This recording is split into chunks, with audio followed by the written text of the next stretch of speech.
John Ondrick, and for our listeners out there, I have the great pleasure of talking with Mike Bischof, and who owns Biltmore Financial Corp near Chicago. Good morning, Mike. Good morning, John. How are you? Fine. And I'm actually, because I do a little bit of research before I do interviews, I'm most anxious to talk to you, more anxious than a lot of others, to be frank with you, because you have such an unusual combination. You not only cranked out $100 million, I know a year or two ago in your own production, you own a company, you run 6 loan officers, and that is a very, very difficult thing to do. I know last year you did almost 300 loans yourself. And it's just unusual that people can do that much production and also run a shop with 6 loan officers. And as I say, you may not think it's unusual, but trust me, I know the business, and I know how hard it is. And I also know from people that I've talked to that you're very much into the front edges of technology, and we'll obviously hit that today. But before we start, I always like to start because our listeners always have a kind of a fascination with where people came from and how you got into business and when you did. So maybe why don't we start there? Sure, John. I started in the business in early 1992, just at the beginning of the refi market. I had the good fortune of working with a company that did a heavy amount of advertising, and so my introduction to the business included taking a lot of rate calls and advertising calls. That quickly helped me develop a sizable database for me to grow from. Without that, those advertising calls and rate calls, it can certainly stunt one's ability to grow in this business and develop a database quickly. Mm-hmm. Well, when you first started off in the business, and I'm going to ask you if you can just get a little closer to the phone, Mike, but okay. When you started off in the business, you were fortunate, of course, to start off in a refi business, but when you were doing that, were you concentrating primarily on realtors at the same time, or were you kind of happily overwhelmed? How did you actually start your core business? By that, I must say, John, I was overwhelmed, but at the same time, I realized that the refi market was for the short term, and basically the rate calls and the advertising calls that came to me gave me the opportunity to cross-sell myself to the professional sources that were associated with each loan. Immediately, I found myself as having a mutual client with a realtor or with a financial planner or an insurance agent, so that I would naturally have a lead into being able to talk to them about their business. Mm-hmm. Well, I know you're very close. How far are you from Chicago as the crow flies?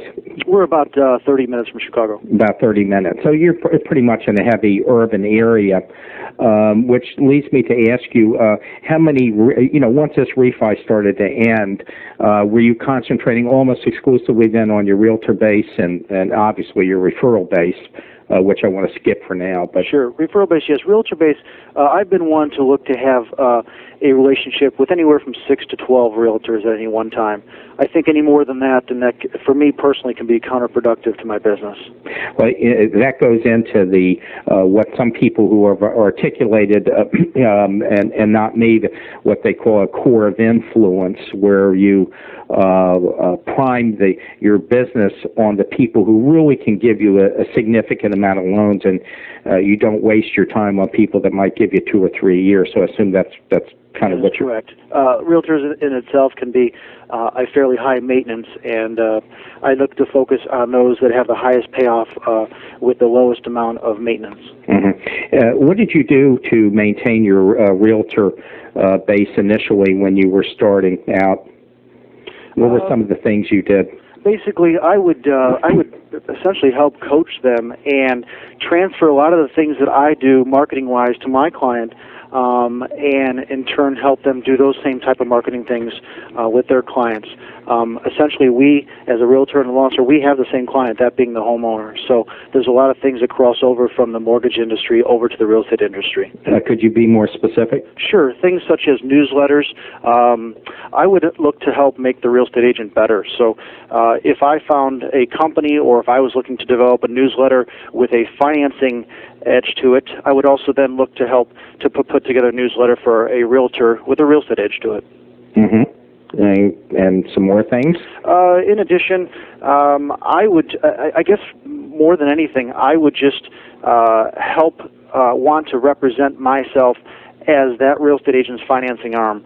I think the best compliment a realtor can get is to have that client go back to them and say, hey, I'm really glad you put me in touch with Mike Bischof. He's been a real shot in the arm for us and has helped guide us through the process. Mm-hmm. Yeah, no, I understand that. That really kind of goes to the heart of the business. The realtors that you deal with, are they people who, I mean, just looking at your production, but are these people that crank out, pretty serious numbers themselves? Most of the realtors I deal with will crank out anywhere from $6 to $15 million per year. Mm-hmm. That's significant. It's significant if you can catch them, right? That is correct. Well, I find that interesting. I'd like to switch a little bit and kind of move this up into the currently, because currently you're dealing with 6 loan officers, and I guess it begs the question in today's world, how you can do the numbers that you're doing and also manage and train and do all the other things that an owner needs to do to run 6 loan officers successfully through your shop. And Sure. I know you have a very successful business.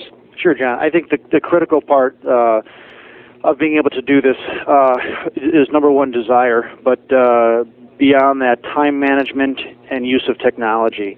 The best way, I don't look at myself as having to manage my loan officers. I look at myself as having to lead those loan officers. And the best thing I can do for them is to lead them by example. And by them seeing me do it can make them believers into what I'm doing and what my vision is for both myself, my company, and for them as individual loan officers. Well, it's one thing to use kind of an overall word image and lead by example, but as you and I know, that's made up of many components, Sure. individual components. So I guess my question to you is, what constitutes that word image and leadership with you? What are those 5 or 6 qualities that you try to amplify? For me, I guess one of the first qualities is desire, and have the appetite to be successful. I guess from a macro perspective. Mm-hmm, sure. From a micro perspective, everything that I do, whether it be the design of my database, my mailings that go out, my newsletters, my quarterly updates, things like that, all of my marketing things, my use of technology, I want to then to allow them to use those same things underneath the roof of my company. All too often I found, John, when I was earlier in the business, when I interviewed at different companies before I opened up my own company, I found that companies were interested in making individual superstars. And I kind of marveled at that because I thought, someone is willing to give me a processor, someone is willing to give me an assistant and a closer to put me over in the corner of their office and have me crank out $50 or $100 million. But, if it works for me, why not take those things and implement those on a company-wide basis? And that's what we have done. Mm-hmm. Well, I actually want to separate the database, the technology side of this for a little bit later because I want to get into that in some detail. But I want to get back once again to leadership. You mentioned things like time management and other things. And so let's take time management. What do you mean specifically by that, and how do you manage yourself, number one, and then how do you manage your other people? Okay. I think most critical, I learned a long time ago, was time blocking. Each of us to a T have a schedule each week in which we have clearly defined time block periods in which we will go about doing different parts of our job, whether it be follow-up calls to the client, whether it be marketing, whether it be status calls, whether it be generating new business, working on the database. That in itself is probably the most critical thing that I have been able to teach my loan officers to implement into their daily schedule. Mm-hmm. When you say you try and integrate it into their daily schedule, that kind of gives me the feeling that you're, correct me if I'm wrong, that you're very much a hands-on manager. Without question, there's 6 loan officers here and a total of 11 people in our company. So, I'm within 50 feet of the farthest loan officer. So every day, I'm right there with them, coaching them day in, day out. Do you think that's important for their success, not just yours? I do. I think that people have to learn and certain habits, and I think that they need to be constantly reminded of the things that it takes to be successful. Mm-hmm. And what are those things when it comes to a loan officer that you think they need to be successful? Well, I think that I keep going back to this, but it comes from the drive within and the desire to be the best at what you do. The desire to put yourself in a position so that you can withstand any market, good or bad. The desire to have a balance in your life so that this business does not overtake you as it can many people. It's interesting that with the volume that I do and the responsibilities that I have, I don't think there's been a week in which I've worked more than 50 to 55 hours, over the last year or so. So it's important to me to have a focus and a drive and a clearly defined vision as to what I want and where I want to go, so that this can become one part of my life. I find that interesting, and I'm going to tell you why. Every interview is different. Every interview has something that comes to the forefront in a different way, and that's why I think these interviews have value individually. And I would like to talk about this as far as a balance. Very few of the people that I talk to really emphasize having a balance in your life, maybe 15% of the interviews that I do. And I find that's interesting because I find it attractive. I do a lot of interviews, and I can't tell you how many people that are putting in, 70, 80, 90. I mean, really, their life is their business. Some people have that A-plus drive, and they do it to the exclusion of everything else. And my simple answer to that is whatever works for you.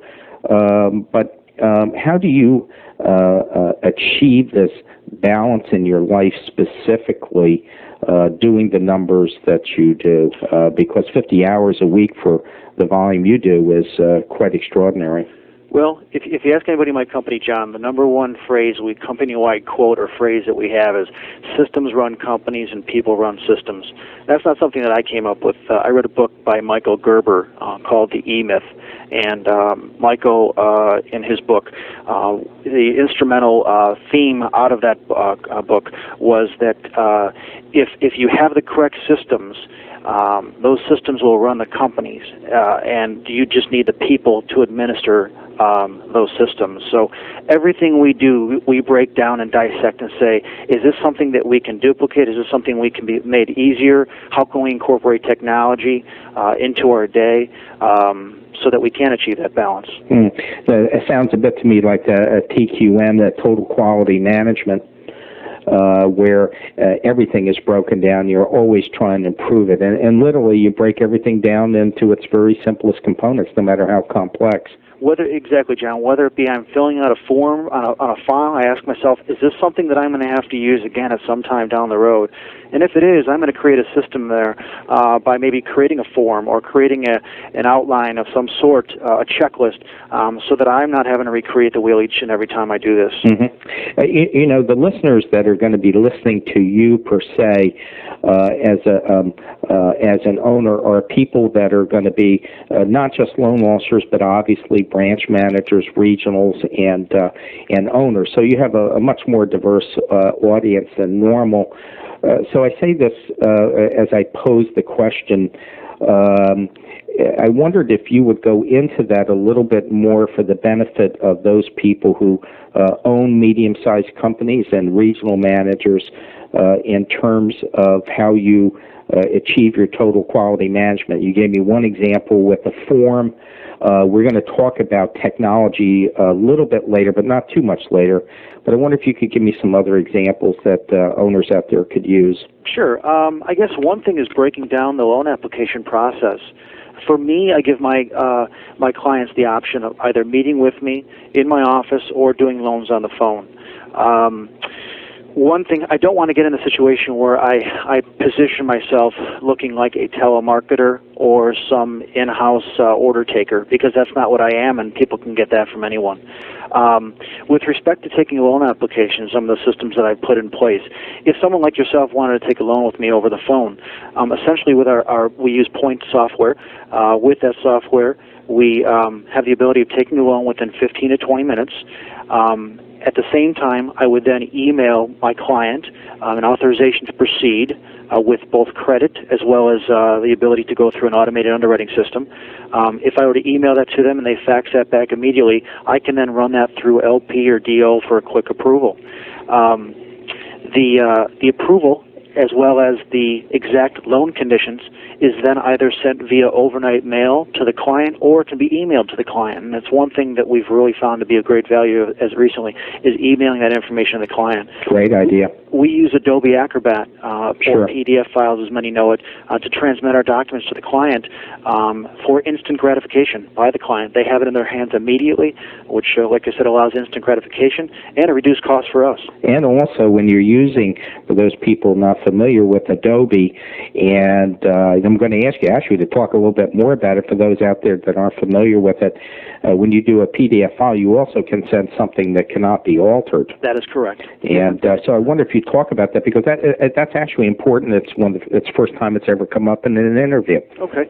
Well, simply Adobe Acrobat, many people know it as a viewer, in which you can view documents in their original form without them being, the format having changed through the transmission via the email or internet.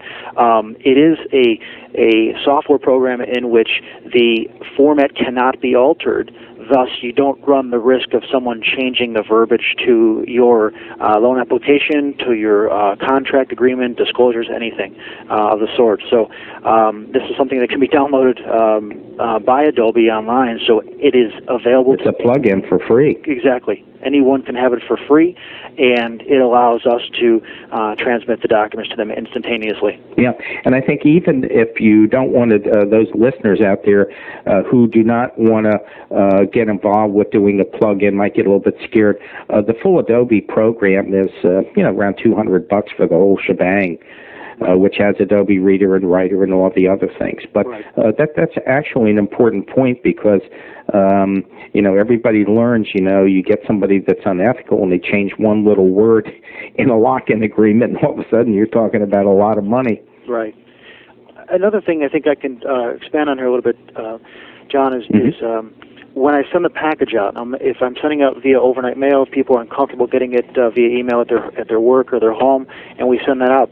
It used to be that my assistant, I have one assistant that helps me out, would have to ask me questions time and time again about a particular loan that is going out, such as, are they escrowing? Are we collecting an application fee? What is the rate that the client is getting? Is this loan locked? What is the lock period? All these questions were questions that came up time and time again. That Kathy, my assistant, would end up having to come into my office to ask me. Well, I thought, okay, let's take all this information, anything possible that Kathy would have to ask me, or let this form that I'm putting together represent everything regarding that loan, and let's put it in a format where I don't have to write things out anymore. All I have to do is circle, send the package overnight, send it to where, circle, send it to their work, send it to their home. Do I want to include a return airborne, yes or no? Are they escrowing, yes or no? These are things then that I'm just going through, and in a matter of a minute and a half, I can communicate everything out of my head over to Kathy regarding that specific loan file so that I can get on to other things. For those executives out there, now this is kind of a first for me. Would you mind sharing that form with some other owners out there? Without question. What's your email address? We'll just incorporate it right in the interview. Sure. My email address is my last name, which is Bischof, Bischof, at biltmorefinancial.com. Financial.com. Okay. I think that I think that's a really kind of a neat form. I think you could get a lot of requests on that from owners of companies out there. I'd like to kind of switch this into an area that when I was talking to some people about you, found out that you're very heavy into the value added produced by using databases and computers and everything involved with technology, not only to help your company run efficiently, but also for your clients. And that's something probably we could spend an hour on. We don't have that kind of time, but I'd like for you to describe, as you would like to describe it, the value added that your company brings in using technology, and ask you to be as specific as possible. Sure. I can start with the database. And I won't get into. At first, I'll tell you, with our database, we're able to create a number of marketing pieces that go to our client. We have a pledge and a promise to our clients that anything they get from us is and can be of value to them, and that is not junk. It's something that anything they get from us will be specific to their financial situation. The different types of marketing things that we do, and by the way, we usually try to get 12 to 15 contacts with the client per year. Wow, that's large. Those contacts are all client-specific. John, I want to subliminally remind my clients that there's someone, and that being me, that knows everything about their financial lives. And I wanted them to know that so that it will be uncomfortable for them to want someone else to know the same. Yeah, I love it, sure. Those different types of contacts can be in the form of personal calls, voicemail messages, an individual email, or a broadcast email that is designed to look like an individual email. I like that a lot. Using the technology of Echo Effect, which is a broadcast voicemail. Joe Epstein owns that. Correct. Letters with client-specific information, postcards, professional newsletter, things such as a quarterly update that goes out each quarter, which measures their specific loan information against alternatives out there, whether they're looking to purchase or refinance down the road. Sending out HUD-1 closing statements to both themselves and to their accountant, anniversary cards, and things of the like. Mm-hmm. I wondered if you would describe this product, Echo Effect. I hear it's kind of interesting. Sure. Echo Effect is designed as an easy way to communicate with a large number of people in a quick fashion. Essentially, you are, just as one at work may each morning broadcast a voicemail message for your clients as they call you. Today is Monday, June 14th. I will be in the office, and so forth. Those same messages can be left on this voicemail system, and then you give this company phone numbers to broadcast that message to. Now, the uniqueness of the product is that this leaves voicemail quality messages on people's either home or work phones, and it only leaves them on there if someone is not there. So the technology allows for it to know whether there is someone picking up the phone on the other end of the line. Well, that was going to obviously be the first technical question that I had about it.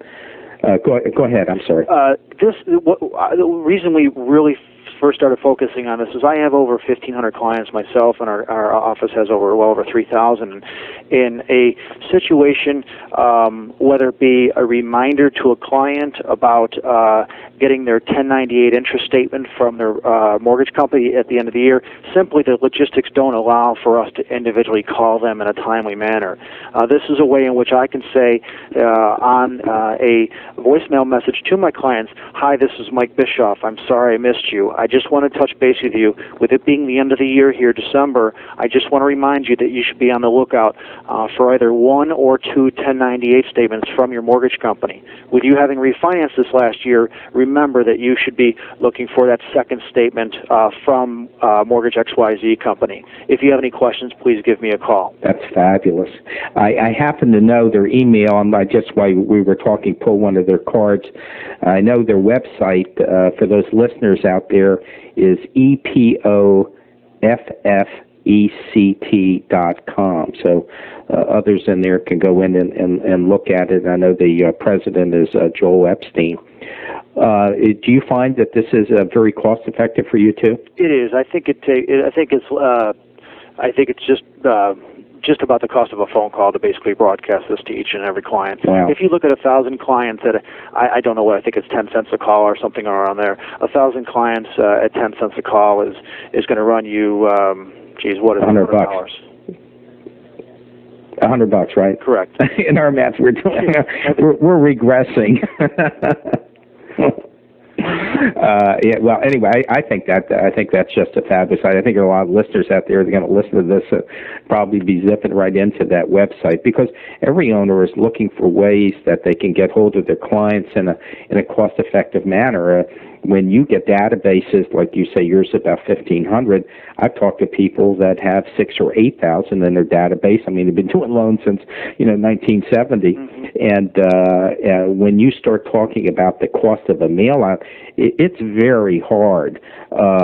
Even if you're using Zip Plus 4 and stuff like that, and all the other things, it's very hard to throw a piece out for less than 60 to 75 cents, and you certainly cannot throw a quality piece out for that. Right. So, when you're talking being able to deliver something using technology at that kind of price, I think people have to sit up and take notice. Well, and too, John, as long as it keeps in line with your philosophy and your promise to the client that everything you get from us will be specific or have an impact or an influence on your financial situation.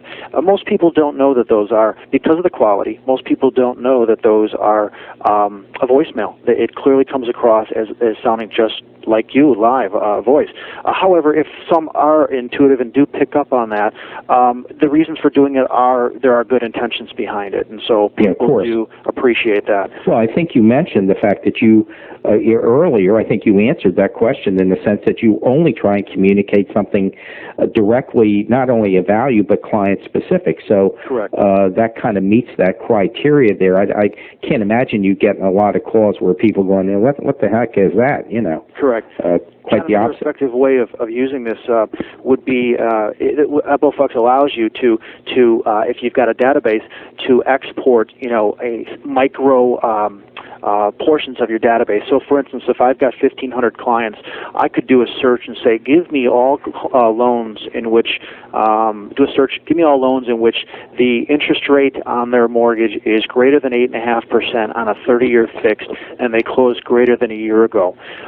That allows me then to customize my voicemail message to them and saying, hi, this is Mike Bischof. I'm sorry I missed you. I want to touch base with you because after reviewing your file and seeing that your mortgage with us in which you financed in 1998 on your 30-year fix was greater than 8.5%, there may be some refinancing opportunities out there for you. Now, unless someone is very in tune with technology and how this works, I know that if I get a voicemail hearing 1998 greater than 8.5%, 30-year fix, each of those checkpoints are specific and have to do with my situation. So that is awesome. I mean, I can't tell you how many times in an interview I say everybody has something original to offer, even after all the interviews have reached. I can't remember all the names of the people I've interviewed, but that really is fabulous.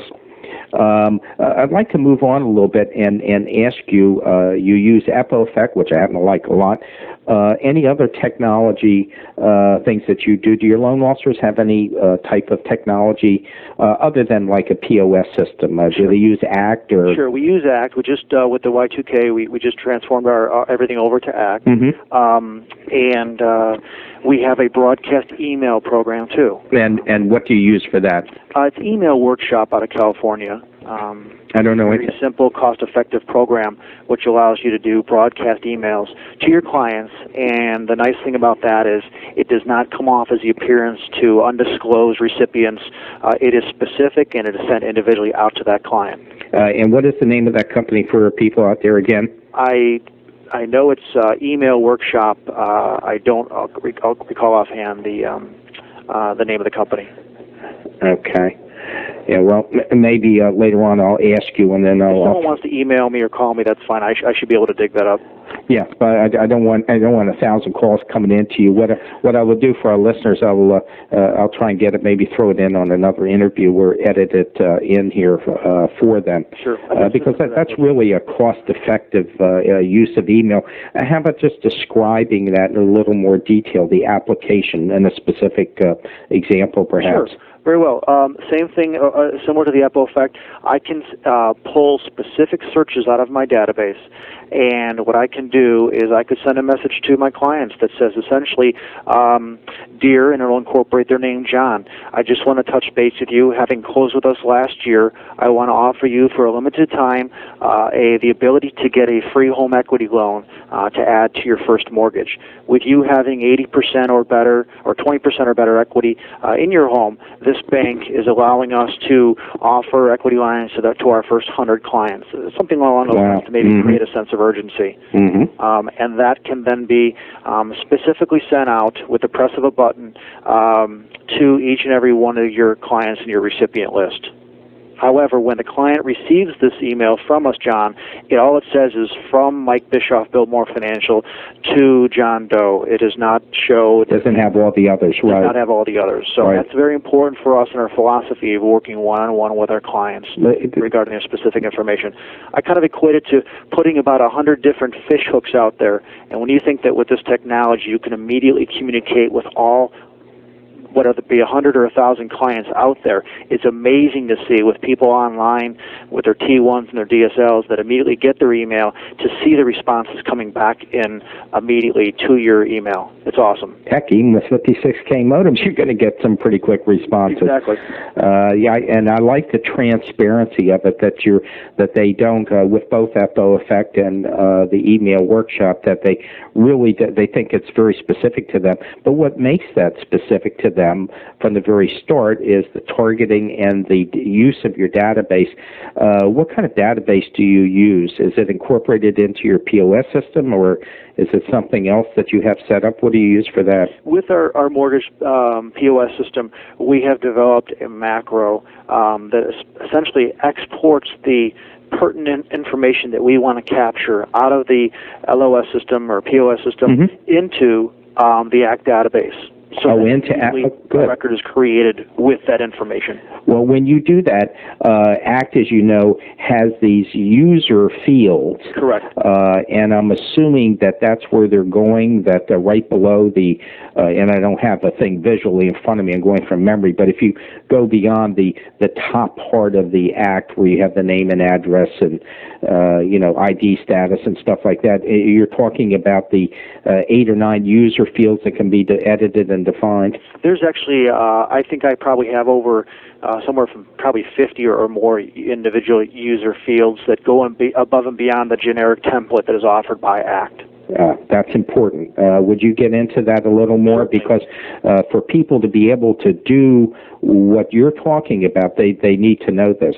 Well, it all goes along the lines of relationship building. And one of the fields most important to me, John, is the unique characteristic field. I've got a field that's left blank there for me to fill in that just one identifying characteristic or remembrance of that you have in working with that client. Maybe that person was just going to be going to grad school in the fall, or maybe the gentleman is a IU basketball fan, or maybe they love parasailing, or anything about that person. I want to be able to, when I call them down the road, whether it be 3 months, 6 months, 2 years, I would like to say, are you still a big IU fan? Are you still into parasailing as much as you were before? That is something that overwhelms the client to think that, hey, you remember that about me? And that just helps solidify the relationship that you have that information on them. I wonder if I could interject something personally that will validate exactly what you said. And what I'm going to do is that I'm going to regress a little bit back to when I was not just a loan officer, but when I became a division manager years ago and started going around the country. I had a special. I would go around the country and train loan officers. I would take loan officers out for a full day, fly out, do it, and depending how many days, and then fly back in.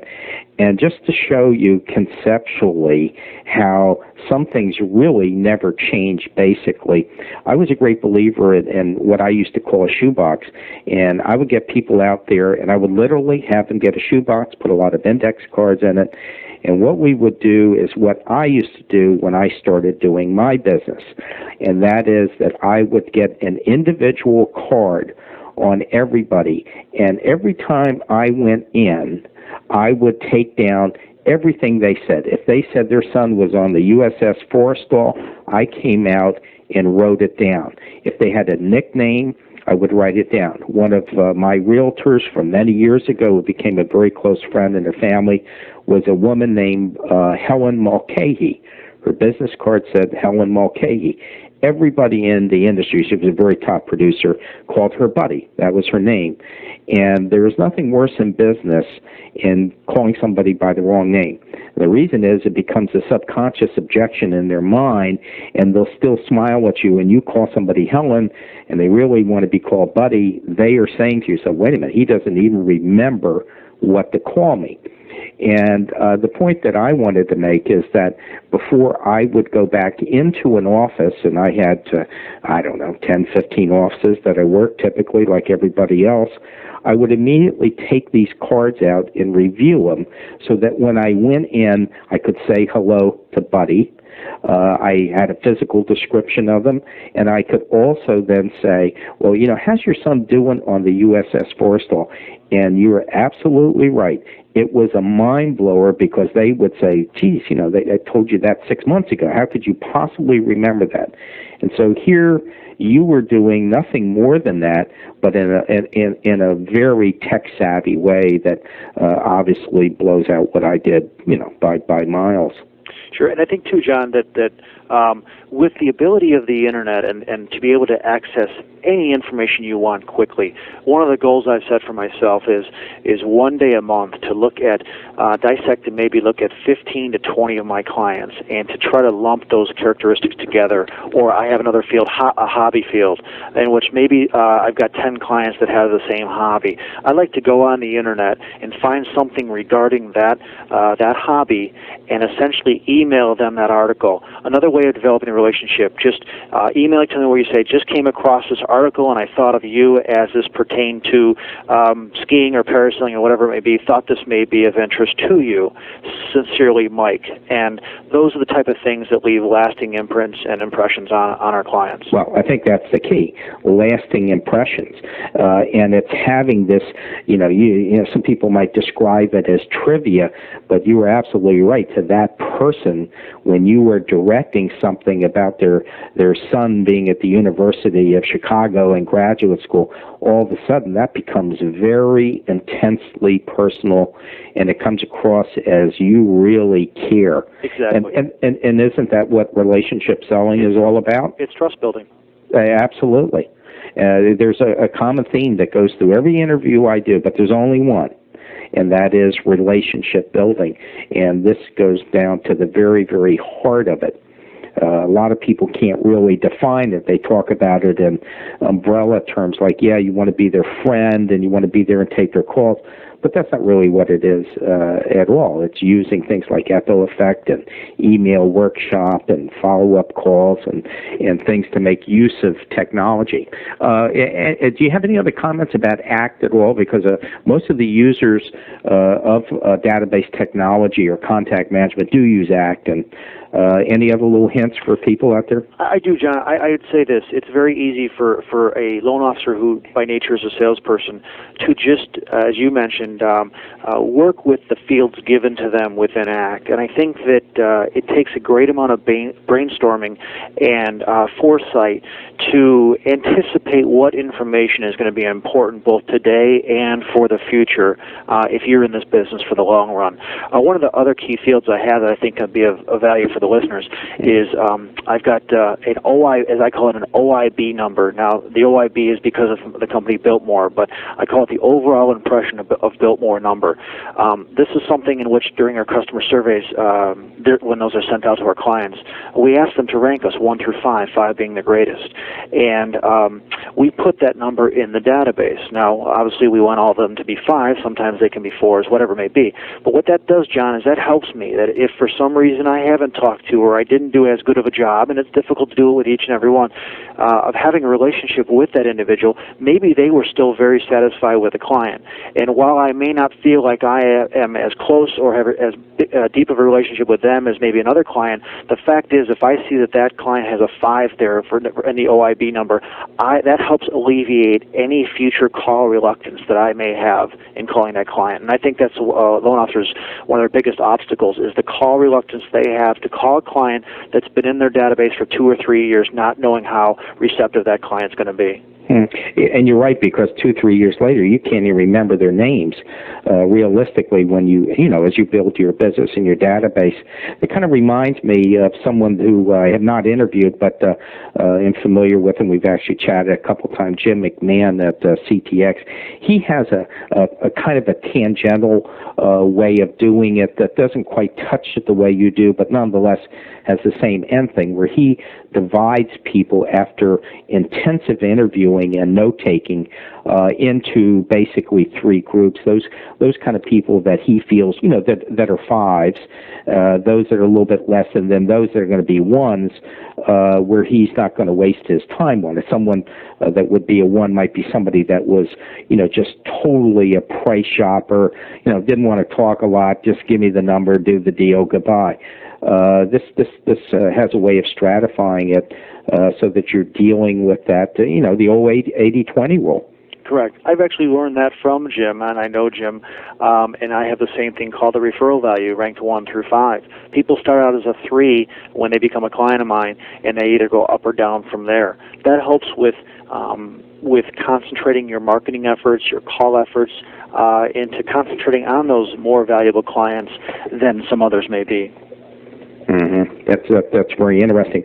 You as far as any other technology, I'm assuming that one of the real value addeds of your company is that you've been able to extrapolate these fields out of your POS system and directly into ACT, so it's done automatically. That is with a quick macro, correct? With a quick macro. Right. And is this someone you had write the macro? That is correct. Yeah, that's the first time I've heard it quite done that way. I've seen versions of it, but I like it as a macro because for those techies out there, it's actually done automatically. And if you want to go in and add or lose a field, you just simply go in and alter the macro. And your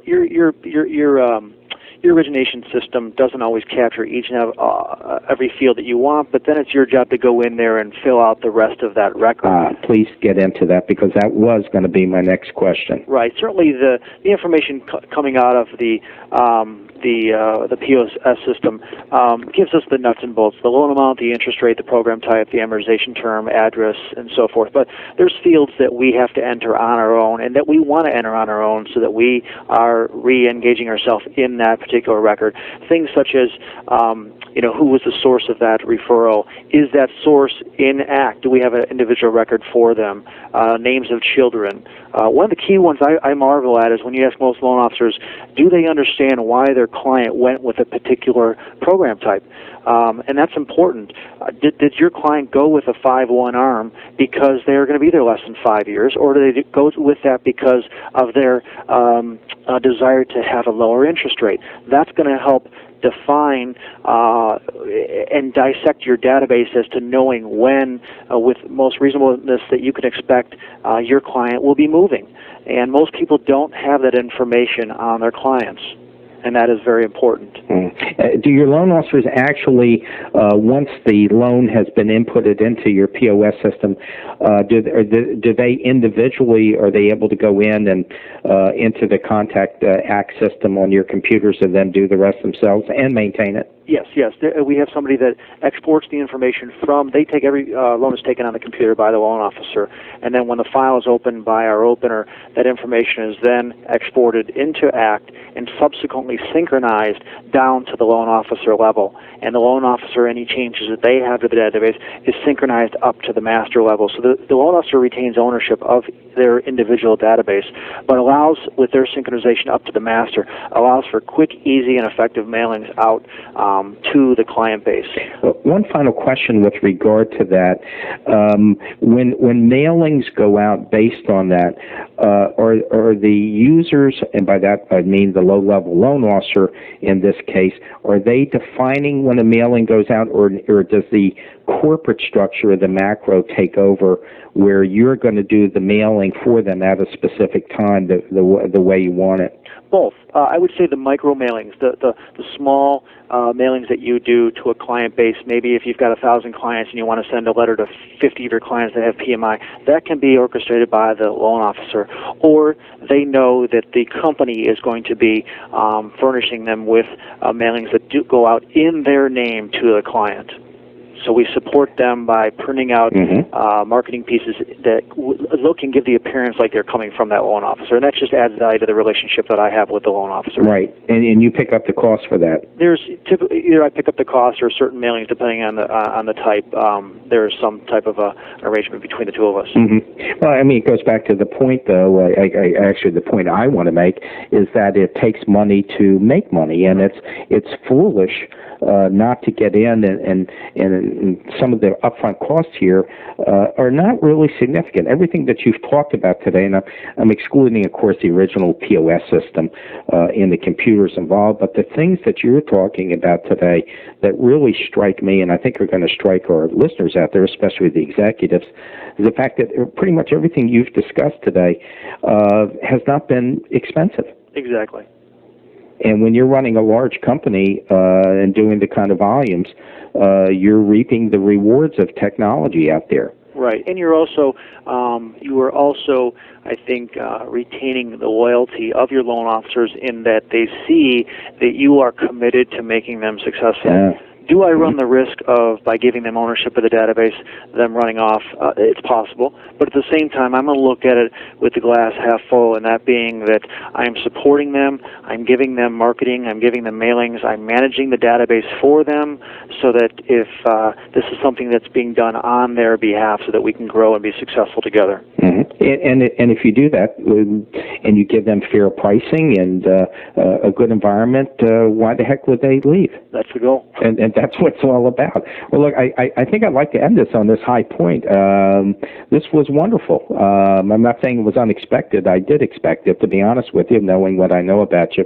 But this is stuff that's going to resonate out there much more than the average interview, because everything that you've described can be done from a loan officer level up to a branch, regional, up to the owner of a company. Everything here can go up and down the chain, and that's a little bit unusual in a discussion. So I want to thank you very much for taking your time to talk to us, and wish you the best of luck. Well, thanks, John. I appreciate it. Okay, nice talking.